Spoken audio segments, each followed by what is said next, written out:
Okay, 1, 2, mic check, 1, 2.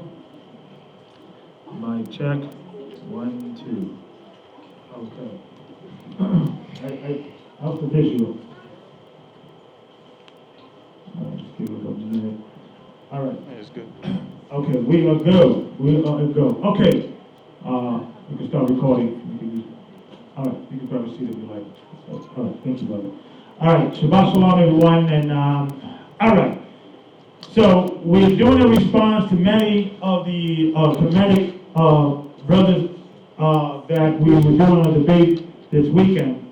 And I think I explained earlier, due to the time they kind of cut our time short, a lot of stuff they was attacking us with, we were not able to respond. You know, as you know, it was Kemet on trial. The premise of the debate was, for many years, or from the historically, when we have done debates historically, it's always been we asking questions. When we in the streets, people come and attack us and ask us questions. So the Israelite community, we've always been defending the Bible, defending our doctrine, defending our belief, and things of that nature. So we felt that at this time, because many of the community within Kemet believe that the community of, or the philosophy of Kemet or the teachings of Kemet is superior to the Bible, we felt that we should ask them some questions. So that was the premise of the debate. As you know, we were concerned that although that was the premise of the debate, 10 times out of 10, usually when we do this type of debate, the Bible always ends up to be questioned. They always start questioning the same way that Abraham existed, where are the bones, the Bible contradicts itself, they always have these contradictions or these claims of the Bible being flawed. So we were ready, although we understood the premise, we were ready to respond to those claims and things of that nature. And the rule and the agreement that we have with the brothers, with the other Israelite brothers, is that in GOCC, when we will come up first, that we will not respond to any attacks of the Bible. We will just attack the book of Shaka. We're going to go and showing an overall presentation that the Kemetic teachings of philosophy, in regards of religion, in regards of culture, it was totally different. We showed Brother Iverson did a rush presentation, because he had a half hour, we had to break it down to 15, that the Egyptians were not keeping the dietary laws of the Bible, so therefore the Hebrews must have taken that from somewhere else, not the Kemites. They were eating crocodiles, they were eating alligators, gizzards, they were eating all kinds of what we consider an abomination. The Egyptian, Brother Amos also brought out that they were also, and next week I might have Brother Amos do his full presentation, because he really did a lot of hard work, and it's only fair for him to do that. So next week we're going to do an extension presentation in regards to that. We showed they had a 10-day week, we had a 7-day Sabbath. I think they worked for 2 days, 10 days, and they rest for 2 days. We also showed that they were dealing with human sacrifice and also bestiality. Herodotus, who is Herodotus? What time period he lived in, and who was he? Herodotus is. Well, not you, brother. I thought you were saying. Okay. I'm asking the question in the audience. Who knows who's Herodotus and what time period he lived in, and what was his profession? Or Brother Iverson, since you're the only one to know, but you break it down, bro. Yeah, write these down. Write these things down. Yeah, Herodotus was a Greek historian, but also an explorer, and he lived in the 6th century BC. He lived in the 6th century BC, and he traveled throughout Asia Minor and Egypt, and documented what he saw. And he's one of the primary sources that modern day historians will go to see what ancient Kemet was doing and things of that nature. So you lived around 600 years before Christ? Yeah, but like 550 BC. 550, yeah. 550 years before Christ. So this is when Egypt was still alive, it was still throbbing, they still had pharaohs. It would be considered a new kingdom at that time. Yep. Okay, so to show that they have these principles and things of that nature. And he actually went before Greece took over Egypt. He was there while the Greeks were learning, but there was not Greek pharaohs, things of that nature there. Exactly. So it's more. Because what time did the Greek pharaohs begin to That was to like rule? about 350, 400 BC with And Ptolemy. who conquered? Who was the Greek that conquered? Alexandria, but who was one of the four generals that really to conquer that area? Because Alexandria just conquered. Most of his life was just fighting, conquering. The actual settlement of the Greeks settling in Egypt, what else is settled? Egypt, Constantinople, also I think was Asia, Ptolemy and things like that. The actual settlement was with the four generals, right? Because so Alexander was not really able to enjoy his spoils because he died in mid of war. Because usually what happened is that when you go into a war, they conquer or they'll give you a choice. They'll say, listen, we could kill you or you could live, give us money. We need your soldiers, we need your horses, we need your resources. We will put military bases, which are called garrisons, to make sure to keep everybody in order. Most of the time, when the war and the conquering is going on, there's really no settlement. It's just other than just a battalion staying in the area to make sure that these people don't revolt. But they are still allowed to worship their gods. There's no changing during the time of war. It's just, we got you, this is, don't move.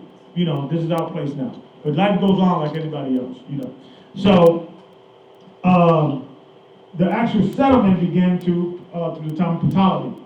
Okay, these are the time that the Greeks began to actually put their faces in the Pharaoh and the Egyptians' walls. Okay, so we're going to touch on, so going back to Herodotus, Deacon Iwasaw is going to do a further presentation next week to show you that the Egyptian philosophy and Egyptian concept does not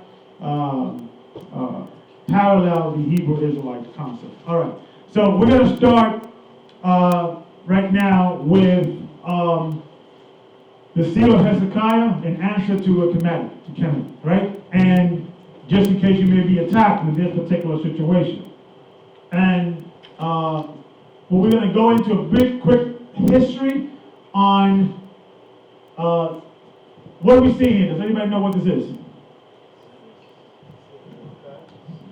It's a seal, right? And you notice this is usually a seal is associated with something that is stamped. It's like a clay situation. They have like a metal seal, and then this is when they're going to seal a document. And only the person who's allowed to open it is allowed to open it, right? Okay, and brother, could you want to go over here maybe, or sit over here when we take pictures? People are, okay, thank you. I mean, over here is good, like right there, yeah, okay. So, you see, this is when you impressed the clay or whatever, the glue, whatever they use, this is the kind of like the one that kind of gushed out, and this is the imprint itself, okay? All right, so you see, and my understanding is that what they did is they found different versions of it. They found this version, okay, and what they made out was these three letters here is the last name, the last three letters, the last four letters of Hezekiah. And then what they did, they combined it with this one and other, and kind of came up to, and we're going to touch on that later. My friend, let me get my clicker so you could, okay. All right, so these is clearly Hebraic words here, okay? Over here you got the ma, la, ka, which means what? Cain. Okay, you got the YHWH, Cain Yahweh, okay? We're going to go into that. Why is that there? Okay, so let me give you a quick history on just basically things they have discovered and to show why is this different. and to kind of show you the pattern of our jewelry, our coins, our sealed, okay? All right, so Brother Iverson, just read this real quick, and you can get this from Ancient Golden Treasures Found at the foot of the Temple Mount, right? And if anybody wants this, I could send me email goccnyc@yahoo, and I'll show you this, and I'll send it to you. Okay, if your computer has PowerPoint, you'll be able to see it. All right, brother, just read that real quick. This is the ancient golden treasure found at foot of Temple Mount. It says, in summer excavations at the foot of the Temple Mount, Hebrew University of Jerusalem archaeologist Dr. Elliot Mazar made a stunning discovery.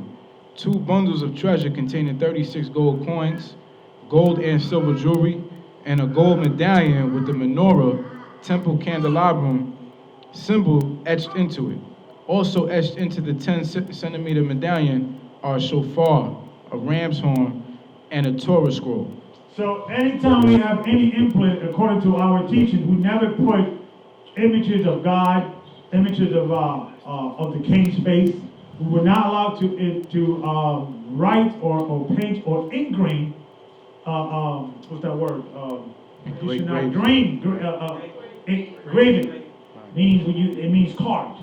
Any images of anything of us or anything in heaven, right? So usually is a menorah, the scroll, and a shofar, okay? And this is how it looks in Jerusalem. They have it in display there, very beautiful. This is the jewelry of our forefathers. You know we were bling-blinging, right?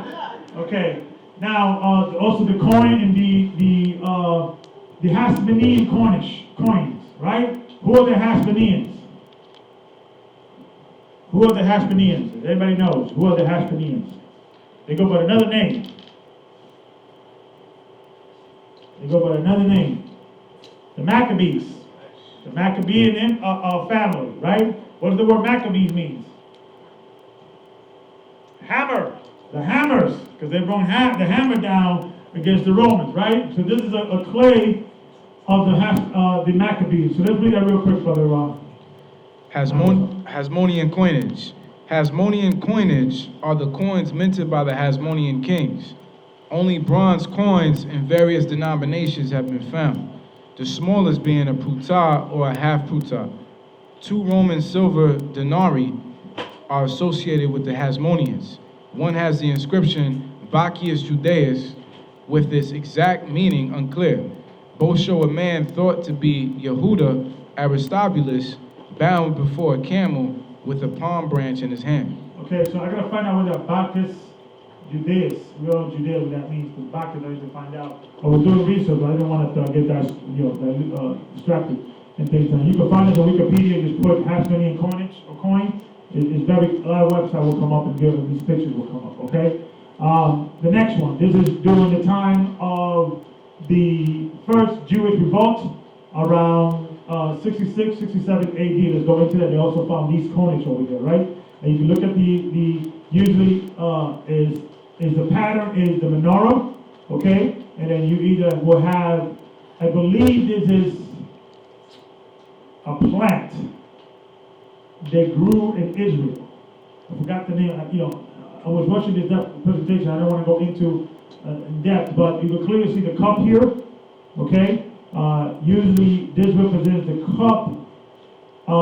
Some scholars say this is where the sacrifice was held. Other places would state that is the cup offering of the high priest. Okay. So either or. And then another thing that you never see the name of the Most High. Keep that in mind, because it was disrespectful for you to put the name of the Most High anywhere. It was disrespectful for you to just say His name in a very nonchalant kind of way. Okay, so that tradition does exist within the ancient Israelites, right? But how do you really disrespect the name of the Most High? Brother John, how do you disrespect the name of the Most High? What is really the meaning when he says, thou should not take the Lord's name in vain? The word vain goes into vanity.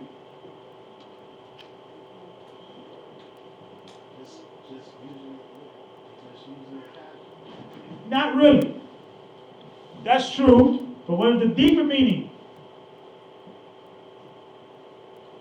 When you get certain type of gifts and you say, thank the Most High for A deeper meaning, deeper, Brother Ephraim.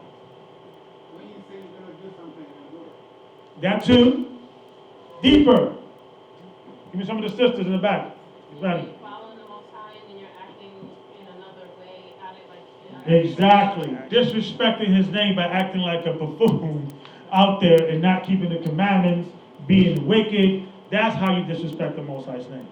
Okay? In the same context as if you are a father and you are a leader, well-respected leader of the community or the village, you're the tribal leader, and your son and daughter is being unruly, and she or he has a bad reputation in the community, and you take your child and say you are dishonoring our name, the family name, the way you acted. So that's the deeper meaning. Okay, although what you say is true, but don't forget that that's the most important part. Because if you do that, everything else will come natural. Okay? All right, so I just wanted to touch on that. All right, you finished this on this? Yeah, so let's go back to the revolt, the first revolt. This is the first Jewish revolt. Coinage was issued by the Jews after the Zealots captured Jerusalem and the Jewish temple from the Romans in 66 AD. Who were the Zealots? What was their doctrine? Who was the Zealot? What is a Zealot? What was their doctrine? Okay, the Zealots, Peter was a Zealot. And the Zealots were they did not convert Gentiles. They were more nationalistic. They did not want the Romans to be in their land at all. They wanted them out of there. They don't want to do any plea. They were more a military revolt organization. They were more nationalistic, and they didn't deal with Gentiles. They would say, they were not, deal with converts. Peter came out of that sect. That's the reason why the Holy Spirit had to come on Peter and revealed that now the Gentiles are allowed to come in. Okay, because he came out of that sect. Okay? Let's keep reading. In 66 AD, at the beginning of the first Jewish revolt. So the Zealots, the other camps today who are saying right now it's not good to embrace the other nations, they come from the philosophy of the Zealots. We come from the philosophy of Christ, and out of that community came the philosophy, the essays. John the Baptist came out of that philosophy, the essays. That's why they used to deal with the baptism a lot. When you go into the community of in the Dead Sea Scrolls, a lot of the how you make it right when you sin, you have to wash, a lot. I think 3 times, and then go back to the community, and then they only allow you to break the community rules 3 times. After that, they kick you out. So that's where they did that philosophy came from. Keep reading, brother. I'm sorry. The Jewish leaders of the revolt minted their own coins to emphasize their newly obtained independence from Rome. So what they did is similar to what the Black Wall Street did in slavery. They created their own, when our people were in America, what we did was when we got our freedom, the first thing we started doing is creating our own money. Black Wall Street had their own money. And they began to only deal with commerce with themselves. So the Zealots during the time, this is after, they are responsible for 70 AD. It was their spirit. They began to get a momentum through the time after Christ. They were more nationalistic and things of that nature. All right, let's keep reading. In the revolt's first year, 66 to 67 AD, the Jews minted only silver coins, which was struck from the temple's store of silver. These coins replaced the Tyrian shekel, which had previously been used to pay the temple tax. So they didn't want to pay tax to Rome. So they said, we're going to take that money and create our own system, our own monetary system. Keep reading. The newly minted silver coins included shekels, half shekels, and quarter shekels, each being labeled with the year of minting and their denomination. These are the first truly Jewish silver coins and depict a chalice on a verse with the year of the revolt above, surrounded by the ancient Hebrew inscription Shekel of Israel. 3 budding pomegranates are featured on the reverse with the inscription Jerusalem the Holy. So the pomegranate are the plants. Yeah. We're representing something. I want to into it. I don't want to get that because it was a long study. Keep reading. That's it on that. Okay. All right. This is recent discovery. Actually, there was a man that actually was trying to steal some of the coins. So you can touch on that real quick on top. Israel recovers 800 ancient coins, jewelry stolen by Bet Shemash men. A routine security check turned into a veritable treasure hunt when the Antiquities Authority discovered a Bet Shemash man had in his possession hundreds of ancient coins and artifacts, the organization announced Wednesday. According to the authorities' robbery prevention unit, the unidentified man, who was in his 50s, was initially detained last Wednesday at an antiquity site in the Bet Shemash area when police determined he was carrying digging tools in his bag. The suspect was taken for questioning at a nearby police station where officers contracted the robbery prevention unit, whose investigators proceeded to interrogate him. Okay, so, as you see here, the coins are usually either menorahs or writings. There's no every image, but you can still, and this in Israel is so bad that they have to actually create a unit to make sure that people are not stealing these coins. Because you got excavation and you're supposed to, if you are a worker, you're supposed to, there's a system for that. But, people are stealing it because this is, high demand, okay? This is also during the time of the Byzantine Empire. During the time of Byzantine Empire, we began to put our image in these coins to collect the king. This is one of the kings. You can clearly see his afro here, okay? He was a black man. So let's read that real quickly. The reign of Byzantine Emperor Justinian II. Now remember, there were 17 men that took on the name Constantine. So when you read Constantine, you gotta make sure what year, because what happened is that the first Constantine, who was an Edomite, then later on, different brothers began to take that name and that philosophy. And there were 17 Constantines, so I just wanted to touch on that real quick. Let's keep reading. The reign of Byzantine Emperor Justinian II from 685 to 711 AD, gold solidius, bust of Christ facing with curly hair, cornrows perhaps, short beard, wearing pallium and collobium. So I think this is Christ here, and this is the king here. Yeah, that's Christ on the left. Wow. Say again? That's Christ on the left. That's Christ on the left, right. That's Christ locking. Keep reading.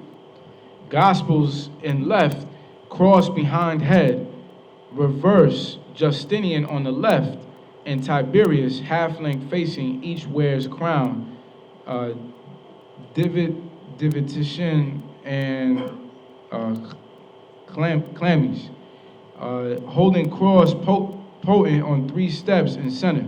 The coin comes with this explanation. The portrait on this coin was based on an icon believed by the people of the time to bear miraculous resemblance to Christ's actual appearance. Okay, so could see that the Byzantine was against the Roman Catholic Church. So they moved from Rome and they went into Turkey, I believe, correct? Yes. Yeah, right. And then they established the Byzantine Empire. The word Byzantine means opposite from the Romans. Not, it just means opposite. So the opposite empire from Rome. So they were, so it was the Ottoman Turks. And during that time. Now, Esau took over that area.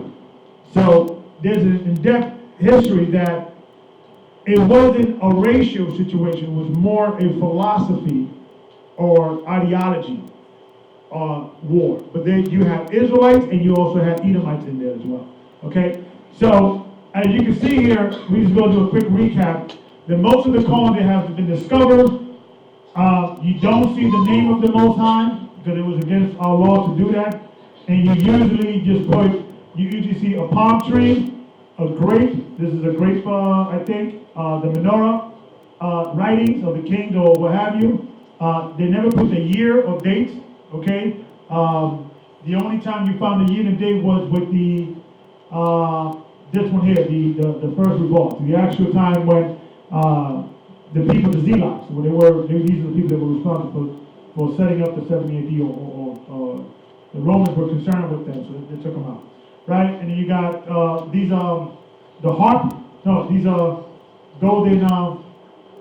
What do you call it? Harps, right? What do you call these things? Menorahs. No, menorahs. The trumpets. There you go. Trumpets. This is a harp. This is. I think they got this from because David always played, and then I think this is celebrating that. So if anything, if David would have a shield, it would look like this. This is going to touch him back on the start of Moloch. That there's no historical, and the only writings within the non-biblical is that he had the name of the Most High in the shield. It's never, the legend is never a star or 6 point. It's always something other than that. Okay, I think this is a cup. This is, I think, a leaf. Another palm tree, a cup, and also, you can see, okay. So then, there's the problem now. They discovered this, right? The Hezekiah seal, right? So you can clearly see that what they did was, and this is this here, this inscription, but it's, they kind of took and added what it was missing. Because you see this part is missing and this part is missing. So they kind of made out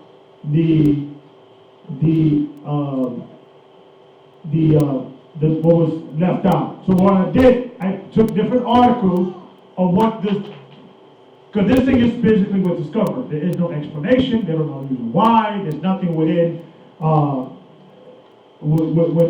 that helps us to try to make sense of this. Why is we got Hebrew writings, and there's different debate on what it's saying, because there's the 3 letters of Hezekiah, but there's other names with the same 3 letters, so we but I'm going to, for the sake of argument, actually say yes, it was at the time of Hezekiah. Okay, at least his reign. Okay, so what I'm going to do is, this is a bigger, you can clearly see the Ma, La, you can see here, La, you can make it out here, Ka, okay, Balak, Ya, Ha, I think there's a Wa, Ha, King, Yahweh, okay? But, and I think this Hezekiah's name is up here somewhere, okay? So this is, the two strange thing is that in Hebrew writings, the name of Yahweh, or Yahweh, and Hezekiah's name up here. Okay, I was trying to make it out, to try to see, but it's very, it's very damaged, and things of that nature, right? And the only thing that they have is another, more, you can clearly see a Malak, Ma, La, Ka. See that? Okay, all right, so you can clearly see king. Okay. And there's debates about what everything is really saying, because certain things are, some argue that this could be a tha, other people argue it could be a wa, because the wa goes this way, and, so there could be damage, because remember, it was a imprint. So sometimes when you take it off, it may be a little distorted, in time and order. Okay, so this is the back and this is the front, all right? Okay, so this is a closer look of it, okay? This is a inscription, repainting of it, well, how they feel how they would have looked. Clearly see, you can see Yahweh or Yahweh up here. This beetle, this represents either dirt or a dung. The beetle used to use dung to feed his family, I think it was, and it represented rebirth or something. What is the Egyptian pantheon, right? So what I'm going to do is we're going to read what basically the scholars and the experts are saying about this discovery. There's debate why, what's going on, what it means. So we're gonna just touch on that real quick. Let's keep reading. Read, brother. And you can get this from, you give the title on top. This is Lasting Impressions, Nubule Reveal Egyptian-style emblems on Judah's royal seals by Robert Dausch. Hezekiah seems to be the first Judahite king to adopt a royal emblem with an icon on it. A seal impression bearing the name of Hezekiah's father, King Ahaz, from 735 to 725 BCE, is iconic. So some argue it was his father, King Ahaz, and some argue it was Hezekiah. Now, Hezekiah was righteous, but he was compromised. We're going to get into that. His father was wicked, and his son, I think Manasseh, was clearly wicked. So we're going to go into that. Keep reading. It has no royal symbol, only an inscription. It has no royal symbol, only inscription. So usually the royal symbol will be a menorah, some form of a leaf, grape leaf, or something, right? Let's keep reading. Why would King Hezekiah, acclaimed in the Bible for his elimination of foreign influences from Judahite cult practices, adopt Egyptian iconographic elements that were both foreign and pagan as his royal emblems? Keep going. This is a topic of intense debate.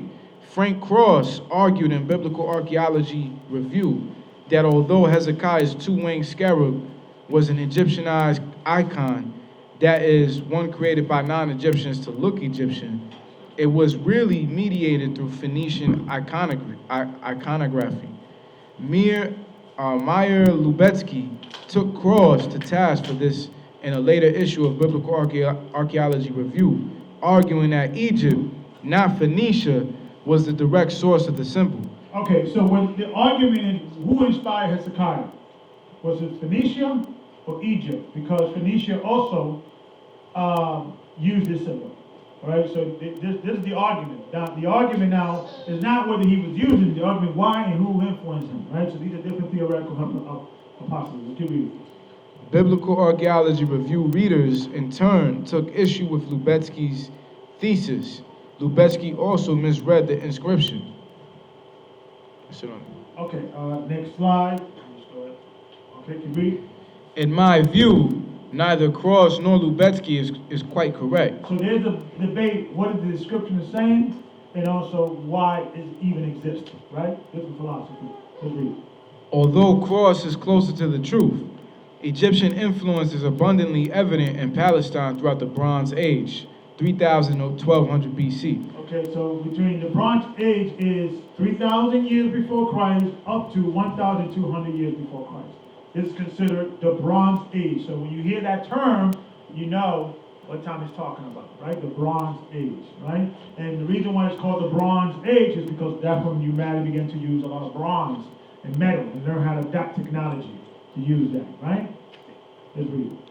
For example, we find large quantities of Egyptian and Egyptianized pottery for as far back as the early Bronze Age, from Arad in the south to Megiddo in the north.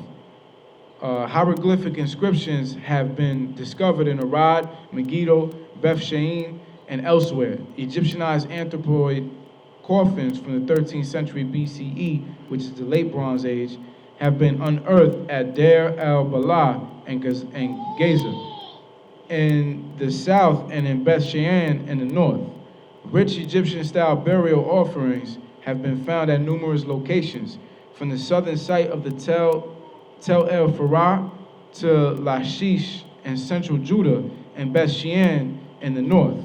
In the Iron Age, which is 1200 to 586 BC. So then the Iron Age begins after 1200 until 586 BC. So when you hit the Iron Age, that's when you know that time period, okay?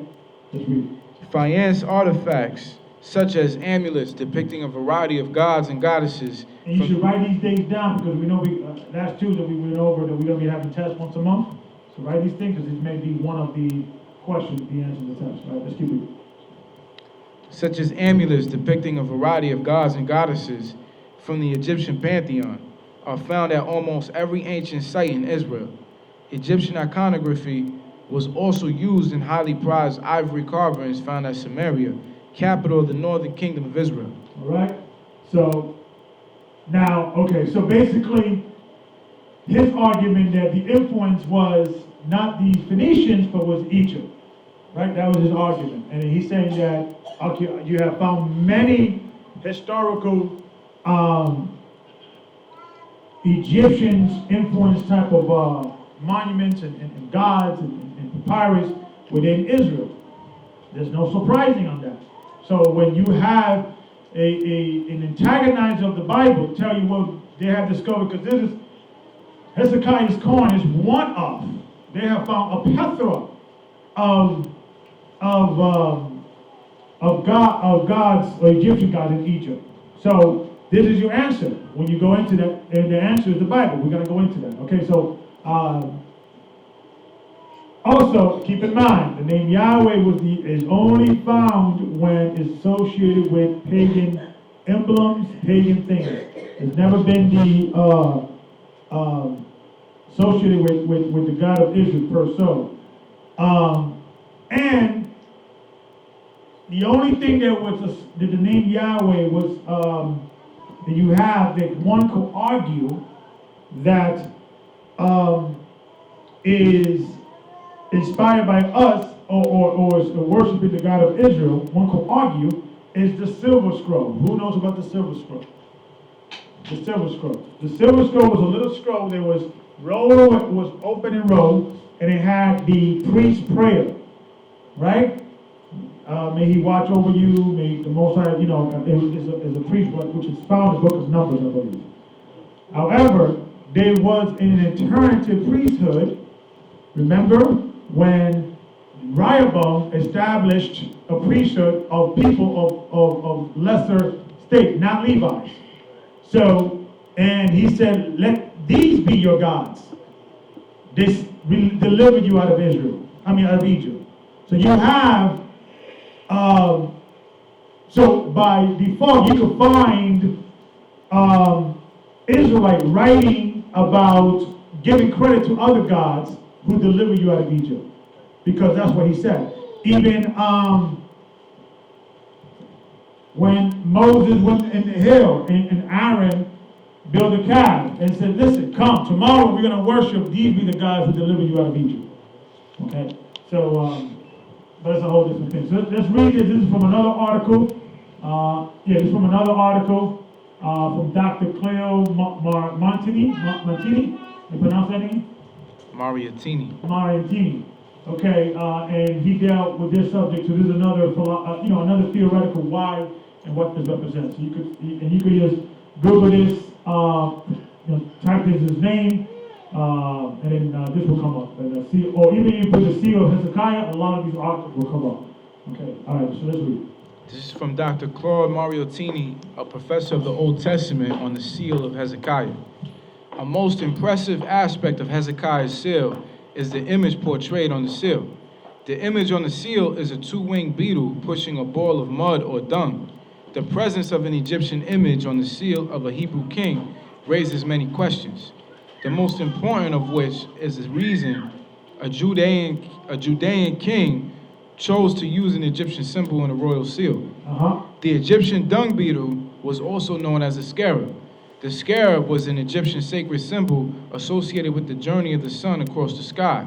In Egyptian mythology, the dung beetle symbolized resurrection because the Egyptians believed the beetle was born without procreation. The two-winged beetle was popular in Egyptian iconography. The two wings symbolized Egyptian unity. They represented Upper and Lower Egypt. The ball in the mouth of the beetle represents the sun as it moves in the sky.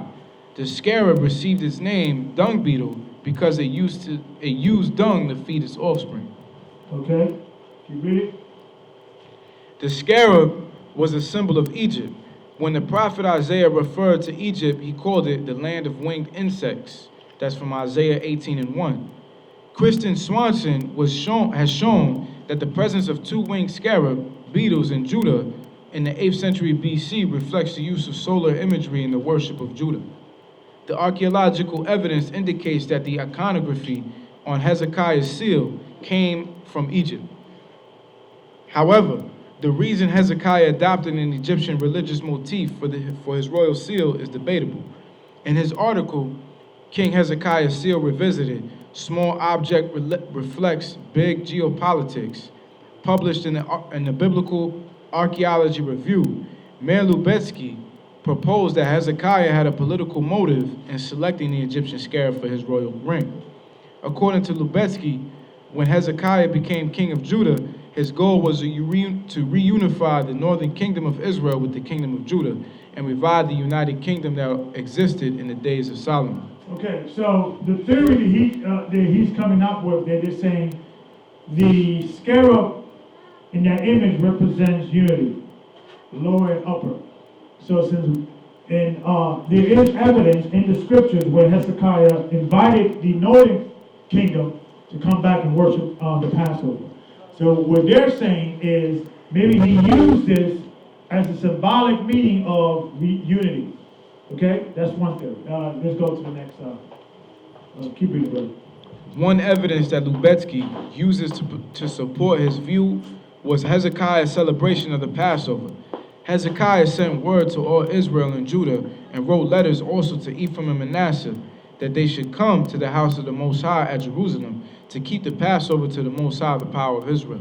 2 Chronicles chapter 30, verse 1. Lubetsky wrote, I believe that Hezekiah consciously chose the Egyptian design laden with symbolic content to promote his own lofty ambitions. He borrowed the beetle icon from his south beetle pushes represents the rejuvenation of the kingdom. The set of wings signifies the unification of the north and the south of the land of Israel under a scion of the house of David, just as they characterize the union of upper and lower Egypt under the Pharaoh. According to Lubetsky, Hezekiah removed the religious symbolism of the scarab and infused it with nationalist sentiments in order to promote his desire to reunite the two kingdoms under his leadership. Okay, keep reading. However, there may be another reason for the use of a scarab in the royal signet. It was a funny thing because when I was looking into this, I came to the same conclusion as this conclusion. And everybody's looking into different philosophy, but no one's looking to the scriptures to answer these questions. So let's go into what was another thing. Let's read. The prophet Isaiah provides ample evidence that during the reign of Hezekiah, the king entered into a covenant with Egypt in order to confront the Assyrian menace under Sennacherib, king of Assyria. Two oracles in Isaiah seem to indicate this alliance between Judah and Egypt. The first passage is found in Isaiah chapter 30, verse 1. Oh, rebellious children, says the Most High. And here's the quote, actually Isaiah chapter 30, verse 1 and 2. And that's funny because we were supposed to get that in the debate. Remember we were going to read that? Is it? Yeah, we was going to read that. Right, let's read it. O rebellious children, says the Most High, who carry out a plan, but not mine, who make an alliance, but against my will, adding sin to sin. So who's making an alliance, but without my will? I didn't tell you to do that. Whose alliance they making it with? Read. Who set out to go down to Egypt without asking for my counsel, to take refuge in the protection of Pharaoh, Okay, come on. and to seek shelter in the shadow of Egypt. Come on. And it goes on. Alas, for those who go down to Egypt for help and who rely on horses, who trust in chariots because they are many, and in horsemen because they are very strong, but do not look to the Holy One of Israel or consult with the Most High. Come on. The Egyptians are human and not God. Come on. Therefore their horses are flesh and not spirit. Hezekiah has sent ambassadors to the land of winged insects and vessels of papyrus, Isaiah chapter 18, verse 1 and 2, to make a covenant with Egypt, a covenant which Isaiah said was a covenant with death. A covenant with death. Read. Isaiah chapter 28, verse 15. Come on. Thus, it is possible that the presence of the scarab on Hezekiah's signet ring was to declare his covenant with Egypt. To declare his covenant with Egypt. Let's go into these scriptures. Isaiah 1, to show you that Isaiah 1 to set the trend. that Isaiah lived through all these kings and all these time, and it was in the time of Hezekiah, and he said the whole system was corrupt from the head and the tail. Let's read. This is the book of Isaiah, chapter 1, verse 1. The vision of Isaiah, the son of Amos, which he saw concerning Judah and Jerusalem in the days of Uzziah, Jotham, Ahaz, and Hezekiah, kings of Judah. Verse 2. Hear, O heavens, and give ear, O earth, for the Most High have spoken. So he's giving you in the days in Jerusalem of all these kings, right? And Hezekiah, the king of Judah, is mentioned there, right? Verse 2. I have nourished and brought up children, and they have rebelled against me. The ox knoweth his owner, and the donkey his master's crib. But Israel doth not know, my people doth not consider. A sinful nation, a people laden with iniquity, a seed of evildoers. So Hezekiah was compromised because of the circumstance he was in. And he knew it. And when you go into Hezekiah's prayer, he knew that he was losing wars and going through hell because of the sins of his nation. And he was trying to do the right thing, but he was in a bad situation. Right? Let's read. Children that are corrupters, they have forsaken the Most High. They have provoked the Holy One of Israel into anger. Come on. They are gone away backward. Why should ye be stricken any more? Ye will revolt more and more. You will revolt against the Most High more and more. Read. The whole head is sick. The whole head is what? Is sick. Is sick. Read. And the whole heart faint. Verse 6. From the sole of the foot. Even the soul, even the regular, so the leadership down to the top was sick. It was all corrupt. It was chaos. You had kings, worship. There was one king who was righteous, but everybody else was still doing whatever they want. It was total chaos. It was like the debate times 10. Total chaos. 24/7. Doing whatever they were doing. Okay? That's why when you read the scriptures, you have to read it in context. Like for instance, in the book of Judges. Judges is a bad example to try to, or one of the worst examples, to try to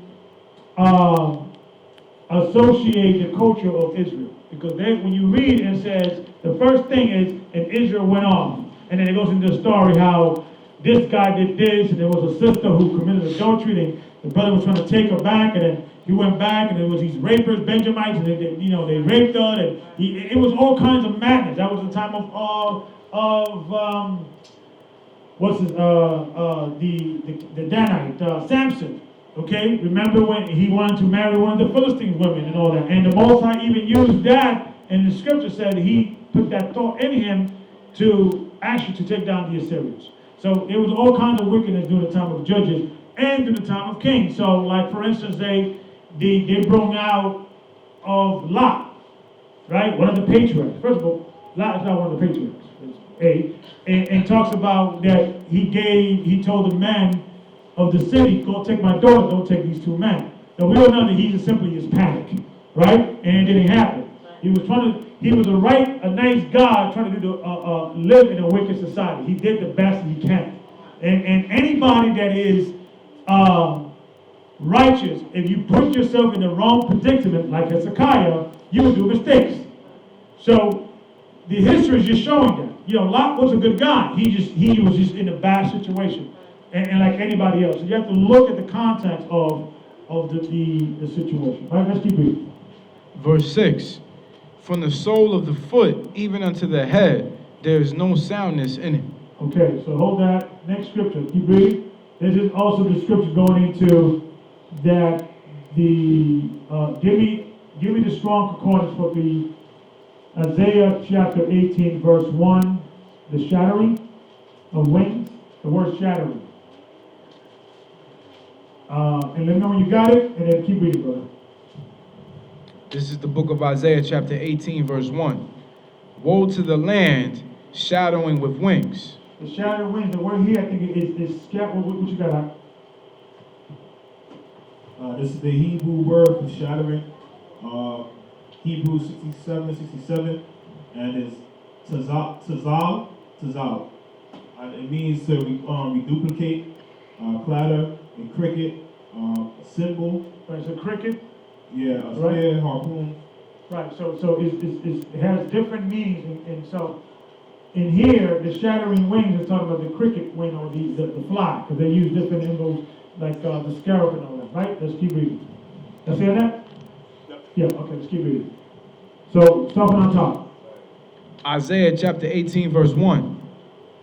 Woe to the land shadowing with wings, which is beyond the rivers of Ethiopia. The river of Ethiopia is talking about the Nile River of Egypt, because it goes all the way down to Ethiopia, right? Read. That sendeth ambassadors by the sea. They send the ambassadors of the sea. Now, when you go into ambassadors, you're speaking on behalf of your king, right? Read. Even in vessels of bulrushes upon the waters, saying, Go, ye swift messengers, to a nation scattered in Peel, to a people terrible from the beginning hitherto, a nation meted out and trodden down. So what the Most High is saying here, he is pissed off at Matazariah because they saw Israel going through a bad situation. And instead of helping God's chosen people, right? Because they knew this. Even Brother Nasi Shua, he brought out that the Egyptians used to call the people from the east God people, Amun, right? So they knew this. This is not something that only we understood this, because they were all descendants from the 3 sons of Noah. So they understood that and things of that nature. So therefore, they sent ambassadors to try to say, these people are destroyed. So let's take advantage of that and let them reverence our God. So when Hezekiah went to ask help, he said, yeah, well, first of all, you gotta, so you want us to help you, so we need to get a garrison or base in your area. And here, use this seal. It's gonna be your seal right now. Because now you're working with us now. You're with us now. So here's your seal. It's our seal. Hezekiah had no choice, because Hezekiah had a choice: either pay tithes to the Syrians, or get conquered, or get reinforcement. So you have to compromise. Let's keep reading. The next verse. Isaiah chapter 20, verse 3. And the Most High said, Like as my servant Isaiah hath walked naked and barefoot 3 years for a sign and wonder upon Egypt and upon Ethiopia, so shall the king of Assyria lead away. So nations was prophesied upon against because what they did to us. In other words, or even when they took advantage of us when we were having a bad situation. Because the prophecy is what? Curse everyone, they curse thee. Blesses everyone, they blesses thee. So a lot of the nations, they went that instead of, first of all, they should have dropped all these other gods, and they should have the God or the emblem of Israel in Egypt, represent that God. But when we needed help, they said, okay, you gotta rip our God. Here's the scarab, here's the seal, here's who garrison on through your land. Let's keep reading. So let's what the Most High was saying against those lands. Let's read. So the Most High said that he was so pissed, and he told Hezekiah to walk around naked. And the term naked, and Deacon Shamar, I think I had a lesson about 3 months ago or so, that the word naked means when you walk around with your underwear. Because we had what you call these sheets and all that. So that term meant when you were working with, walking with your sheets. Okay, let's keep reading. Verse 4. So shall the king of Assyria lead away the Egyptians prisoners, and the Ethiopians captives, young and old, naked and barefoot, even with their buttocks uncovered. So because the Egyptians helped the Israelite, but with only one conditions, you must reverence our gods. You must put the scarab. That's why they have found all kinds of Egyptian monuments in Israel. We just read that. Reverence our God. Make our God stronger. The Most High said, you want to do that to my people? Right? This is now the Most High is going to do a prophecy against the land of Egypt and Ethiopia, right? And said, you know what, the Assyrians, I want to strengthen the Assyrians to conquer you. Read that. Keep reading. To the shame of Egypt. To the shame of Egypt. And they shall be afraid and ashamed of Ethiopia their expectation, and of Egypt their glory. And the inhabitant of this isle shall say in that day, Behold, such is our expectation, whether we flee for help to be delivered from the king of Assyria, and how shall we escape? Okay, so it doesn't matter where you go. I'm going to jack up that country too. So that's what the Most High was saying. Okay, I'm going to jack up the Egyptian for helping you, but forcing you in the position to celebrate their gods. Right? Now this is funny. This is extremely funny here. And powerful, but I was really like, you know what? This is the reason why the Most High put these chapters here for this very debate. Let me show you that. Let's keep reading. This is the book of Isaiah, chapter 30, verse 1. Woe to the rebellious children, saith the Most High, that take counsel, but not of me, and that cover with a covering, but not of my spirit, that they may add sin to sin, that walk to go down into Egypt, and have not asked at my mouth, to strengthen themselves in the strength of Pharaoh, and to trust in the shadow of Egypt. Therefore shall the strength of Pharaoh be your shame, and the trust in the shadow of Egypt your confusion. For his princes were as Zoan. Now the word Zoan is a city of Egypt. When you look it up in the Strongs, it's just a region of Egypt, and Hannes is also another city of Egypt, right? You can look it up in the Strongs. Keep reading. And his ambassadors came to Hannes. They were all ashamed of a people that could not profit them, nor being helped nor profit. So they compromised. Hezekiah compromised for no reason, because they still would have been destroyed. It was prophecy. And Hezekiah, when you go into his writing, he knew that. He knew that he's gone through what he's going through because of the sin of his people. Let's read. But a shame and also a reproach. Come on. The burden of the beasts of the south into the land of trouble and anguish. Come on. From whence come the young and old lion, the viper and fiery flying serpent. They will carry their riches upon the shoulders of young donkeys, and their treasures upon the bunches of camels. To a people that shall not profit them. For the Egyptians shall help in vain. To do what? And to no purpose. Therefore have I cried concerning this. Their strength is to sit still. Now go, write it before them. Now go this, Hosea, write this in a book to record this for what? Read. Now go, write it before them in a table, and note it in a book, that it may be for the time to come forever and ever. So when we discovered the seal of Hezekiah, and people say, you see, they were stealing from us. No, brother. We recorded that. So the Most High knew that 2,000 years later, well at that time it was like 2,500 years later, Shaka will come up with that claim in the bank and say, put that for Shaka. Right. Okay. Cameron trial. Okay, let's keep reading. Next one. Isaiah chapter 31, verse 1. Woe to and them. If we have enough time, we're gonna bring all this. The problem is we just cut out time. Yeah.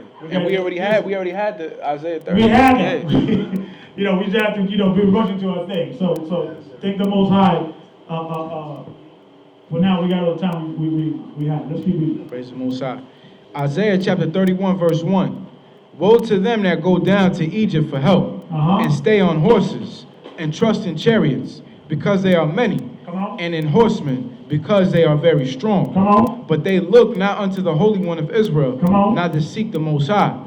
Yet he is also wise, and he will bring evil, and will not call back his words, but will arise against... We took that word wise from a payment text. Right, exactly. You can't use that. Right, exactly. We gotta use different. Smart. Smart or something. but will arise against the house of the evildoers, and against the help of them that work iniquity. Now the Egyptians are men, and not God. The Egyptians are men and not God, because the Egyptians were dealing with what? With demigods. That's the reason why the Egyptian, a small group, a small family, was able to control a mass of people. Too superstitious. They believe these were gods. Right? And they had spiritual power. Satan gave them spiritual power. Remember Moses went and threw his staff? What did the wise men did? They threw their staff and turned to a serpent. But what happened? Moses certainly ate both of them. So we know the God of Israel is superior to their God, right? Let's keep reading. And Elder, I'm still trying to get that primary source for order out of chaos. That's the mantra. That's true. Yeah. Slogan. Deacon Amawai, Deacon Amosop, he was doing research, and in the pyramid text, it says that we will have order through chaos. The same Illuminati concept that they have. So Egypt is America. It's Babylon. It's that same spirit. And that's the reason why they allow different gods. And we're looking into, we're going to be putting some together that to show you different regions of Egypt, which gods were popular in those different regions. The same thing in America. Choose your gods, whatever you want, whatever rocks your boat. That's the God you're going to worship, right? It's the same concept. Let's keep reading. Now the Egyptians are men and not God. The Egyptian men are not gods. And their horses flesh and not spirit. Come on. When the Most High shall stretch out his hand, both he that helpeth shall fall, and he that is hoping shall fall down. So basically what the Most High said, that when I'm about to bring down the hammer on a nation, on a family, on a person, there is no one could help them. And the person that tries to help them, I'm going to judge them too. Just back up. Don't get involved. Just pray for the brother. Just pray for that nation. Just pray for that family. That's all you can do. Because even if you help them, you're guilty by association. Let's keep reading. And they all shall fail together. Come on. For thus hath the Most High spoken unto me, like as the lion and the young lion roaring on his prey. Come on. When a multitude of shepherds is called forth against him, he will not be afraid of their voice, nor abase himself for the noise of them. So shall the Most High of hosts come down to fight for Mount Zion and for the hill thereof. Okay. Next verse. Let's keep reading. Isaiah chapter 36, verse 1. Now, this is actually the king of the Assyrian writing a letter to the king Hezekiah, and that was recorded in the Bible. And let's see what he said. Let's keep reading. Start from my top. This is the book of Isaiah chapter 36, verse 1. Now it came to pass in the 14th year of King Hezekiah that Sennacherib, king of Assyria, came up against all the defense cities of Judah and took them. Okay, and this also was recorded in, I forgot the name of the stone, but the same war was recorded from the side of the Assyrians, proving that this war actually existed. Okay, you got the name, brother? It's still a Meleta. That's it. The victory still, yeah. Right? So it tells the same story that from their point of view, right? Let's read. Verse 2. And the king of Assyria sent Rabshakeh from Lachish to Jerusalem unto King Hezekiah with a great sad army. when you read, I'm trying to, that Hezekiah was trying so hard, he actually started parting out the gold and silver out of the temple just to give it to the Assyrians. He was going broke. He lived, he survived, but the thing threatened. But that city had to stay intact because of why? Why the kingdom of Judah and that lineage, the king lineage had to stay intact? Because of Christ. They made it through a thin thread. They just made it but let's keep reading. And he stood by the conduit of the upper pool in the highway of the fuller's shield. Then came forth unto him Eliakim, Hilkiah's son, which was over the house, and Shebna, the scribe, and Joah. Okay, the scribes are usually what? The writers, right? Okay? And Joah, Asaph's son, the recorder. So, the recorder. So you got, the king never wrote anything himself. He just said, get my recorders. All right, write this to Hezekiah. Right? So read. And Rabshakeh said unto them, say ye now to Hezekiah. This is what I want you to say to Hezekiah. Read. Thus saith the great king. Thus says the great king. The king of Assyria. Come on. What confidence is this wherein thou trustest? Come on. I say, sayest thou, but they are but vain words. I have counsel and strength for war. Now on whom dost thou trust, that thou rebelled against me? Lo, thou trustest in the staff of this broken reed on Egypt. Read that again. Lo, Thou trustest in the staff of this broken reed on Egypt. And the same thing is recorded in their domestic stela. Okay, the same thing. So showing you that this is the reason why you find Egyptians' writings in Israel. Let's keep reading. Whereon, So you're trusting that broken. So because this is the new kingdom, and the height of Egypt was in the middle kingdom. Okay, where the Hyksos was in. Okay, so and things of that nature. Most Egyptians, pharaohs, was trying to restore old Egypt, and they never really, they never really kicked it. After the Middle Kingdom and the Hyksos or the Israelites left, they was never really to be restored as the old kingdom. Let's keep reading.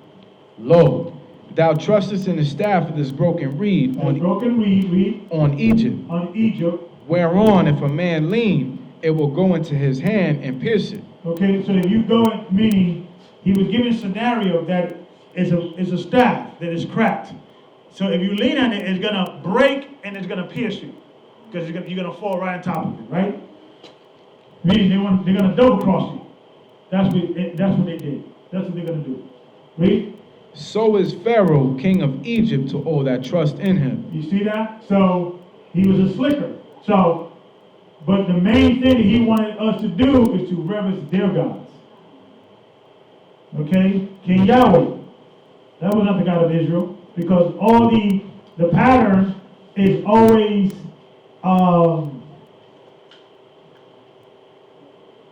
we never vocate the Most High's name in our writings, right? Read.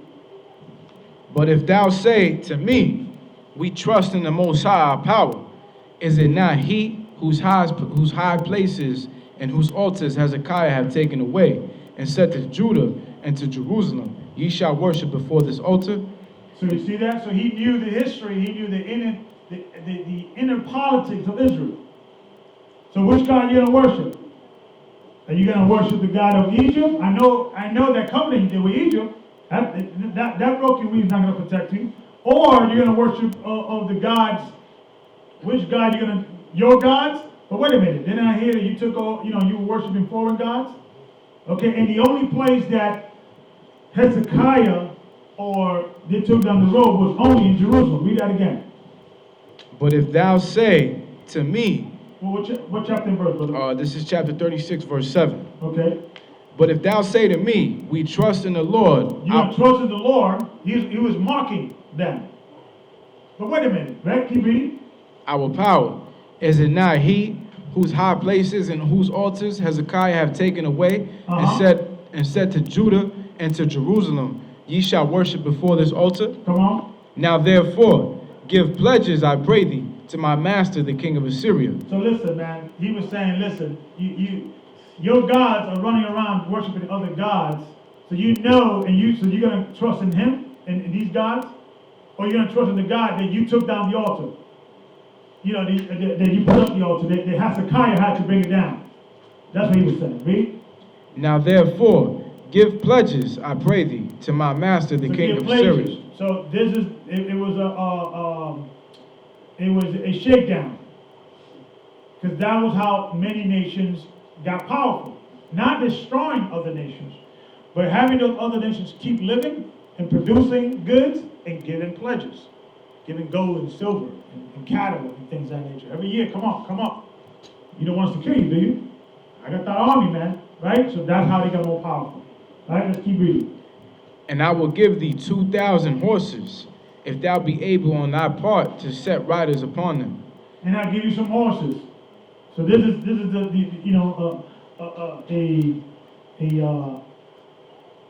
what was the Italians? A thing you can refuse, or an offer you can refuse. Right. Let's read. How then wilt thou turn away the face of one captain of the least of my master's servants, and put thy trust on Egypt for chariots and for horsemen? Okay. So who should we trust? What went wrong? When you read the whole story, you should always trust in the Most High. And it was until the end, when you read Hezekiah, when he prayed to the Most High, he realized that I should never have trust in these Egyptians, because now Shaka is going to be able to use that 2,000 years from now. I should never have used, compromise, stay on the Most High and trust in Him. But let's go into the scriptures real quick. Psalm chapter 37, verse 3. Trust in the Most High and Uh-huh. do good. Come on. So shalt thou dwell in the land, and verily thou shalt be fed. Right, so if you trust in the Most High, you're going to stay in the land, you take care of you. Keep it, next verse. Psalm 115, verse 11. Ye that fear the Most High, trust in the Most High.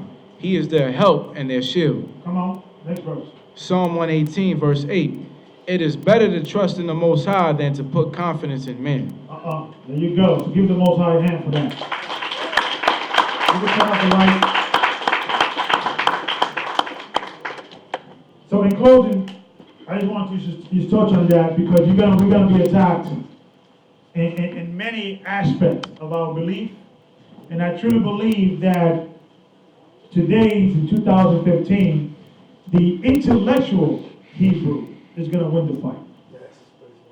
The scholarly Hebrew is going to win the fight. Because today, there is information out there is much rapid. So our kids these days are way smarter than us. So we got to be ready to answer these questions. Because they could get in from back in the days, we were not able to have the accessibility to the internet and Barnes and Noble and all Amazon. Information is very accessible these days. So we have to study to make ourselves approved to the Most High. Okay? So let's continue giving the Most High a hand. So next week, Brother Iowa is going to do a presentation in regards of the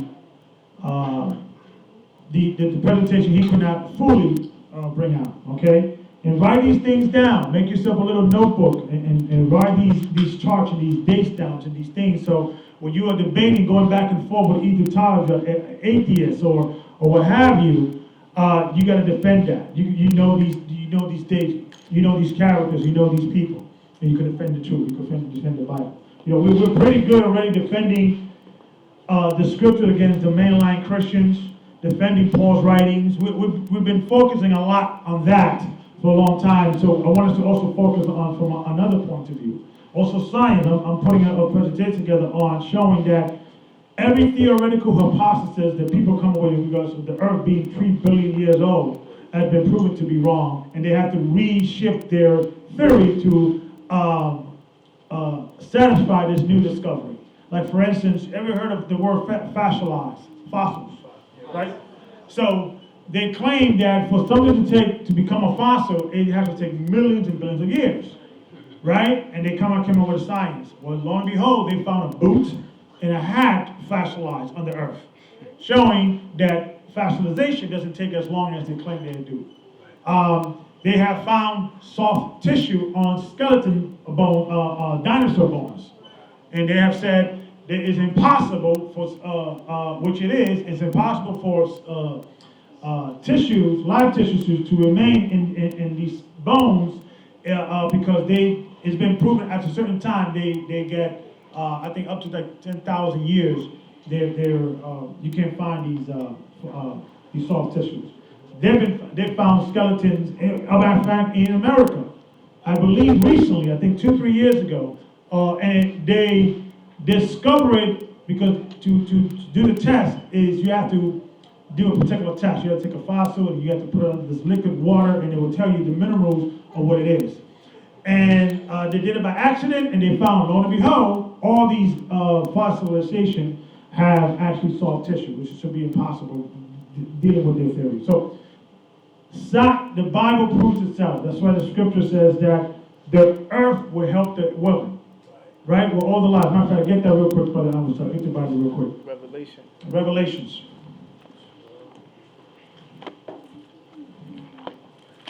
And the beast will bring out great.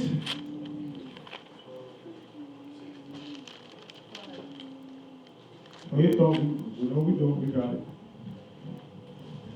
You got out? Yeah. All All right. I'm going to start at verse 15. This is Revelations chapter 12, verse 15. Come on. And the serpent cast out of his mouth water as a flood. Okay, and the serpent cast out water as a flood. Read. after the woman, that he might cause her to be carried away of the flood. Because so it was not physical water. It says like water. But the flood, showing you the terminology flood, Shaka, does not always mean water. Okay? It just means a swarm of something. It could be a flood of men charging a battle. You understand? A swarm of teenagers, girls chasing these movie stars or whatever, these boy bands, whatever. Flood of women, right? It's a flood of something. It doesn't necessarily mean water, but it says like water. You're gonna be flowed, right? Read. Verse 16. And the earth helped the woman. But the earth helped the woman. How? Against the what? Get reading. And the earth opened her mouth. And discovered different things, different fossilizations, different discovery. When people say no more, are they saying that Israel never existed? Because first of all, if there was a Hezekiah, they had a seal. That means that Hezekiah must have lived. Right.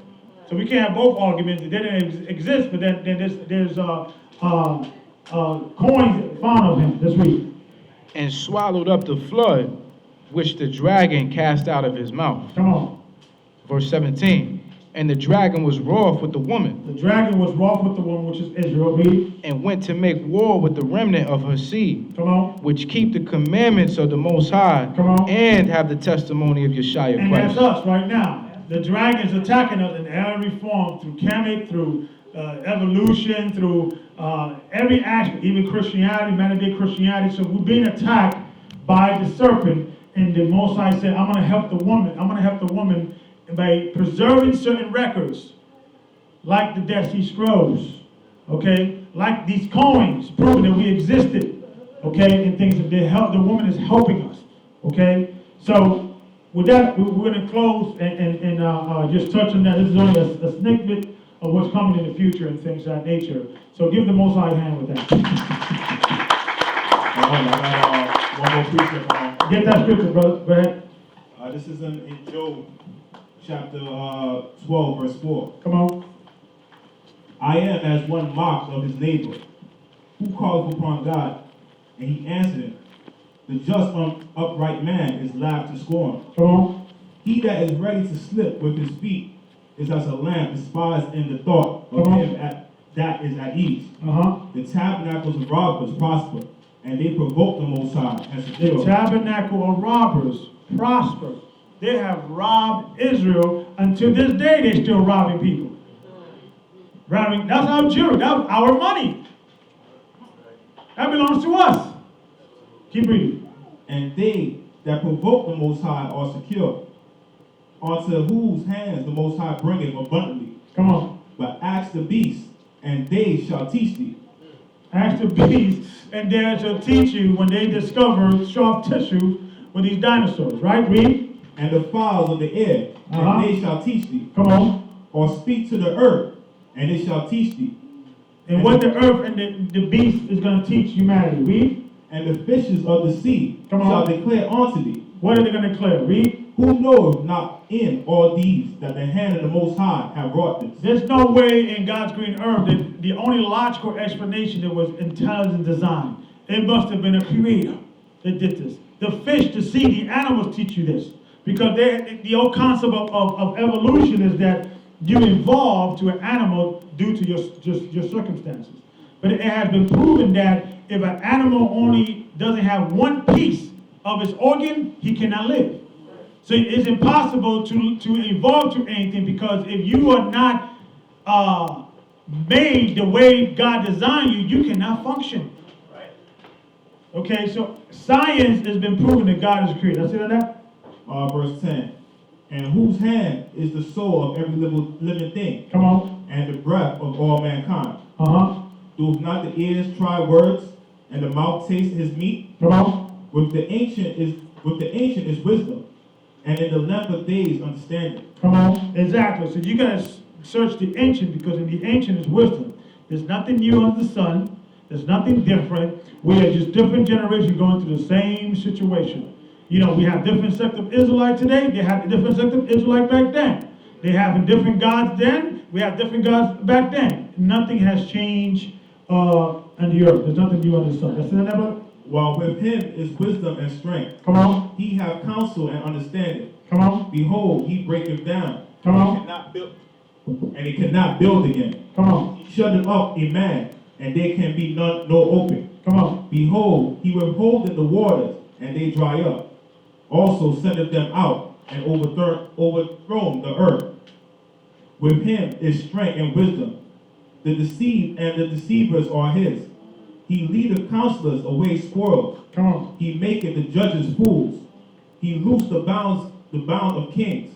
He girdeth the loins with a girdle. So every time a new philosophy comes up or a new theory, like for instance, Shaka brought in, and we're gonna bring on that next week, that camels were not being used, domesticated, until I think the 8th century. They found these fossilized, and they did some carbon dating, and somehow the archaeologists determined that this proves that this time is when they began to use camels in the Middle East in a great number as for domestic use. So there was no camels being used for domestic use now through the time of Abraham. This proves that, right? But he used carbon dating. Now the logic of that is this: how can you, being and when you actually read the actual article, is what it says, what he believes could be. His theory is, this is what his theory, or my theory is, or this is what I believe. Now when I think he was quoting Professor Clark or Ben, Professor Clark or Ben was actually, they're the same person, right, they're the same person. I think it was Ben. Dr. Ben, right. Was quoting Dr. Ben, and he was quoting that professor. But when you read the writings of that professor, it's a theoretical hypothesis that came up with, meaning he could be wrong. Now, the common knowledge would tell you that how can you prove that this is the date in which humanity began to use camel, in the Middle East, by the way, which is very rampant in that area, for domestic purpose. Now, first of all, Abraham was one person. So you mean to tell me heaven was like, nope, we gotta wait. Can't use camels right now. We gotta wait until, don't use the animal. Camels all over the place. Camels up and down. Nobody came up with the idea to use, camels for domestic. Maybe you should throw this over the camel. Come on. And we're supposed to throw the whole Bible out because of... Yeah, throw the whole Bible out because some dude came up with a theory. All right, but, this is what we have to get against, things of that nature. All right, so I know we have some visitors. If you're here for the first time, please raise your hand. First timers, okay, keep the Most High hand. All right, okay, brother, what is your name and why are you here? Stand up, don't be shy. Hi, my name is Javon, and pretty much I came because I was introduced to the GOCC through YouTube. I've been watching the videos, and a lot of the things that I've been hearing, they kind of touch on every scope, not just the good things that will happen if you work in God, and not just the bad things that will happen, but kind of touches on every aspect. So Okay.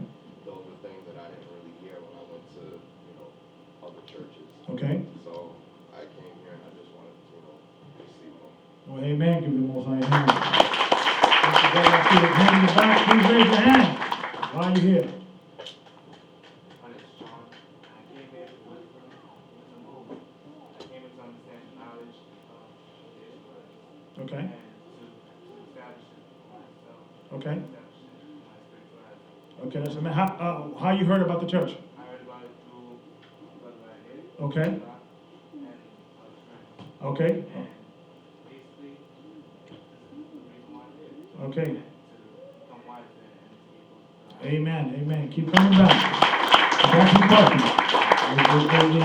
I always appreciate when you have young people seeking knowledge, seeking truth, because the young youth out there, they only seeking the next thrill. So I always commend the young brothers and sisters to come in. Anybody else? I saw somebody else. Okay. Are you brothers been here before? Okay. I think I remember I think you look a little more familiar than, so forgive me, I forget. Okay, we have the sisters over here. Okay, say hello, don't be shy. Who are you? Who invited you? Why are you here?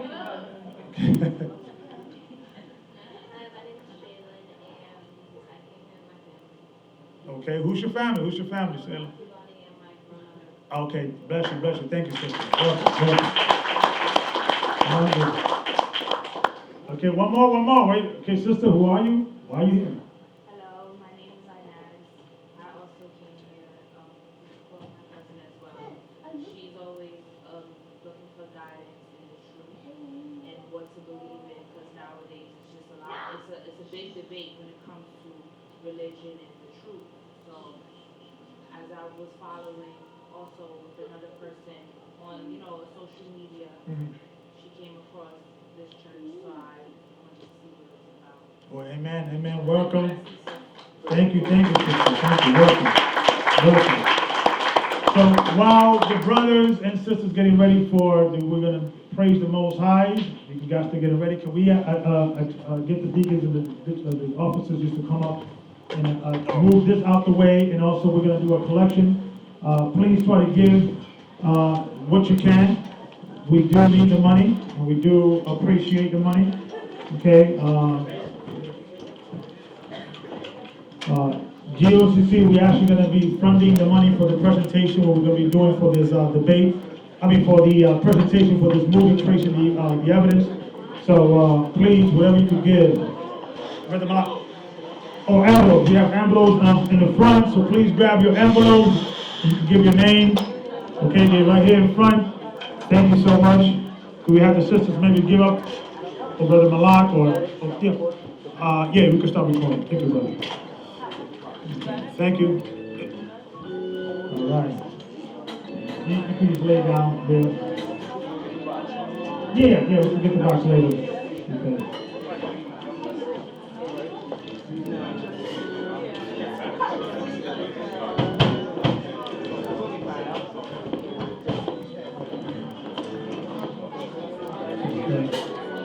Yeah, the sisters, can we need at least, how many mics we need, sisters? At least 3? Okay, brothers, I need the mic cords and some mics. I need one more. Because the other one's not reliable.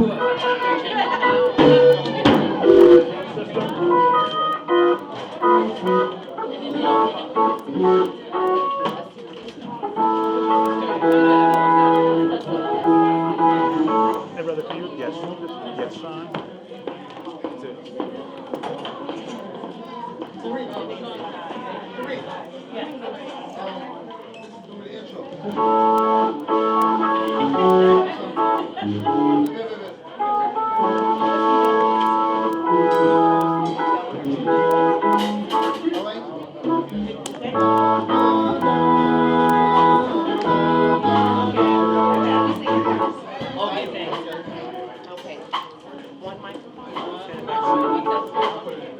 Oh, we got another mic right here. 1, 2, 1, 2.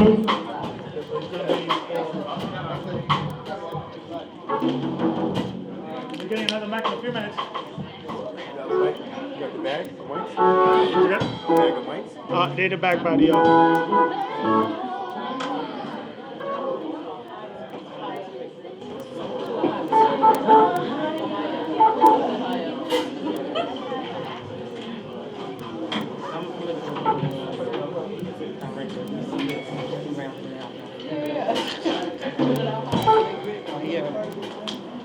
One, two, 1, 2. Let me know when you're ready. Ready? You guys ready? Okay.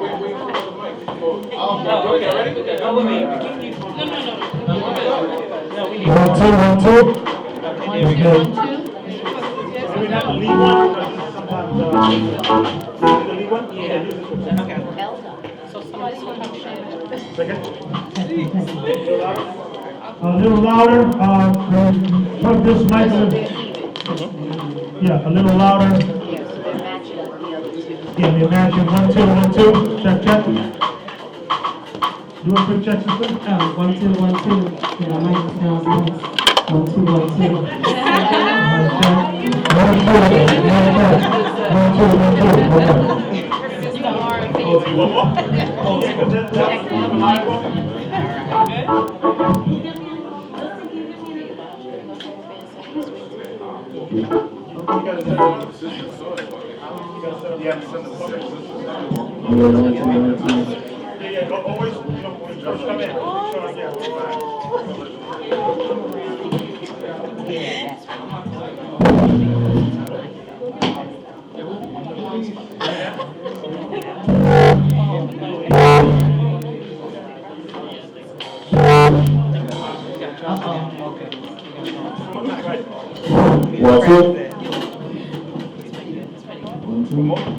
That was not what the problem.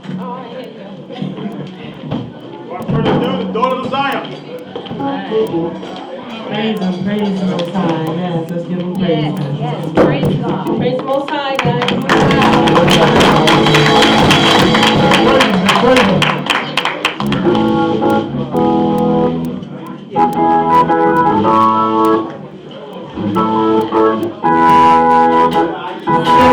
Oh, give thanks, oh, give thanks. Oh, give thanks unto the higher, for he is good.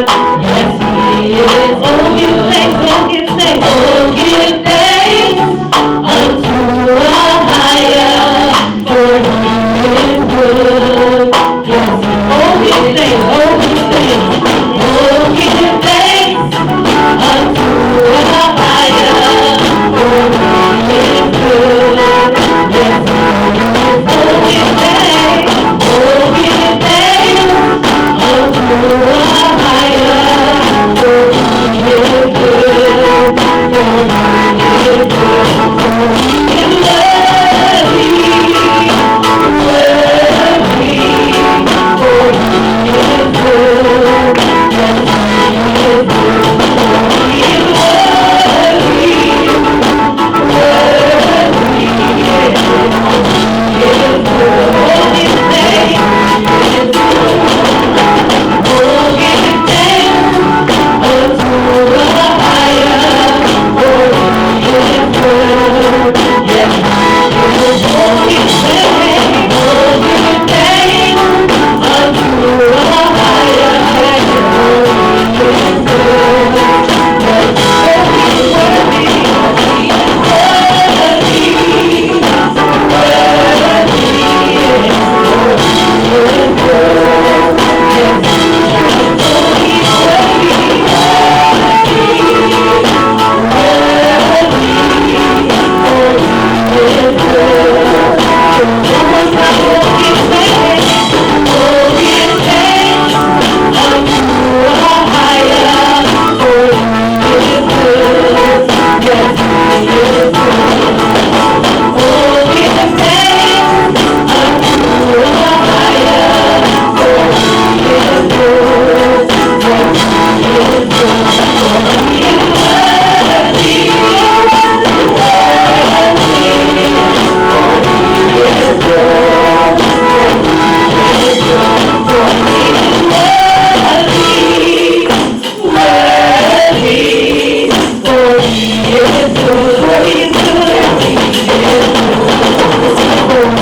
All right. Is that gone? Yes. Okay. Thank you. Praise him, praise him, praise him.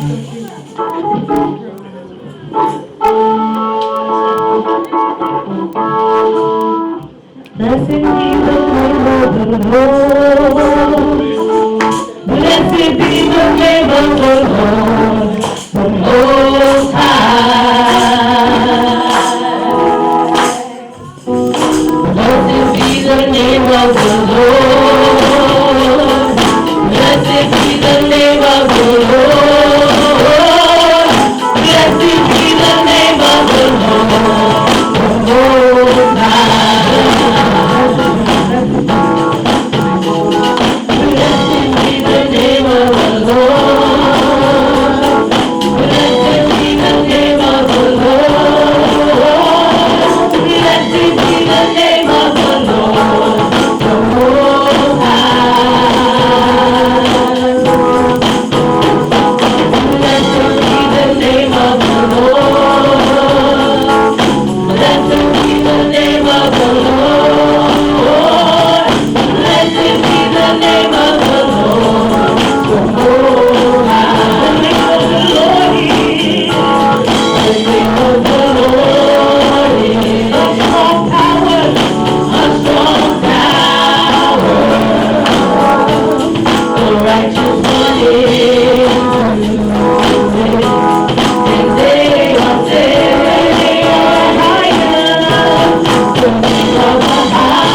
One more. One more. Shemaiah? Shemaiah. One more.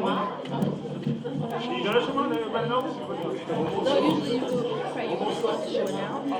You're gonna do Shemaiah? Okay, so we're gonna stay here. We're gonna pray. Let me grab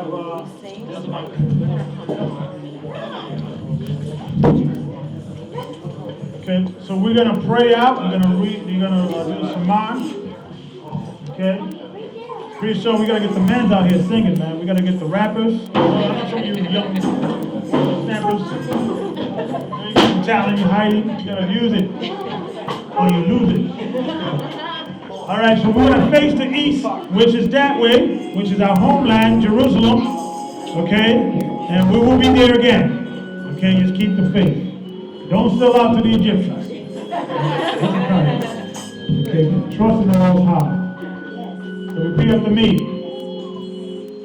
Oh Heavenly Father, we come before you, humbly before your throne. And first and foremost, we ask forgiveness for all the sins of our forefathers. We ask forgiveness for all the sins of King David, for all the sins of King Solomon, for all the sins of King Hezekiah, for all the sins of all our kings, and all our Levites and priests, for all the northern tribe and the southern tribe. We ask forgiveness for all our sins and iniquities. We ask that you to forgive us in the name of Yeshua, your only begotten Son. Protect us, guide us, turn not your face away from us. Turn your face and have your face shine upon us. Oh Heavenly Father, look over the sick, look over the needy, look upon Israel. They are seeking your name and your face upon the four corners of the earth. Look over the Gentiles who are seeking your name, who are helping Israel to regain their inheritance. Look over them. Look over us. Look over this church. Look over the GOTC. Look over our elders. Elder Ricard, Elder Lawyer, Elder Gaia, Elder Derakiel, Elder Ramar, and all the deacons, and all the bishops that are doing your work and sincerity. We ask you for you to look upon us and upon your children and upon your daughters. Look upon us, oh Heavenly Father, and bring forth your Holy Spirit. Send down your holy angels to protect us and guide us and from the dark hour that's coming. We ask this in the name of Yeshua. We pray. Our Father, which is in heaven, holy be your name. Your kingdom will come. Your will be done on earth as it is in heaven. Give us this day our daily bread and forgive our debts as we forgive our debtors. And lead us not into temptation, and deliver us from evil. For you are the kingdom, you are the power, and the glory forever and ever. Amen. So be it. Hear, Israel. The Lord our God is one Lord. Hear, Israel. The Lord our God is one Lord. Hear, Israel. The Lord our God is one Lord.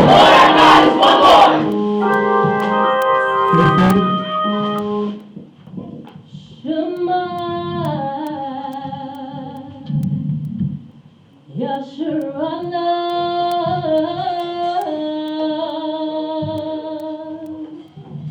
Ahaya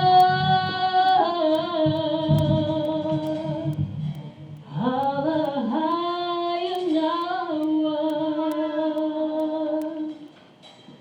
Ahaya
See you next week.